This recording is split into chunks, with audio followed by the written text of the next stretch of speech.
Tá piorando a Eu chuva. não queria perder tanto tempo escrevendo para estava lá, eu queria curtir mesmo, uma coisa que foi bacana, eu teve o primeiro, né, que era as primeiras eleições, e tive muita dúvida, muito comentário lá no campo de comentário do blog, e aí aquilo me ajudou a montar os próximos artigos, aos comentários que foi bem legal. Antes da gente entrar no tema de hoje, especificamente, a gente vai contar uma história, os preparativos e tudo mais, conta pra gente um pouco como foi a sua história com o João Deus. Como você começou, se você estudou em alguma escola, você escolheu alguma coisa, como é que foi isso? Bem, diferentemente da ideia do blog, né, que é para a educação da prova, da cidade, eu já fui um monte de escolas de música.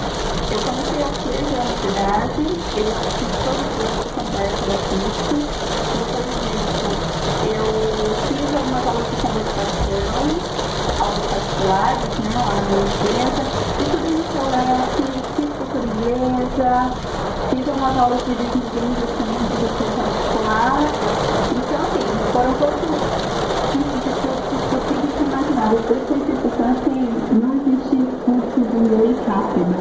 A gente tem sempre que aprimorar e continuar. E aí foi quando em 2011 eu queria fazer uma coisa diferente, eu passei pelo quinta-feira. Eu fui lá fora, fiquei um tempo. Tá bravo. E você já estuda então inglês há quantos anos? Já fez as contas? Ah, eu vou dizer a idade, né? Além de dar cara tão difícil. Eu tive que olhar. Não precisa de falar a idade. Faz as contas aí. Já.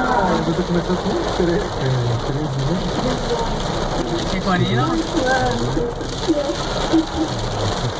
Olha,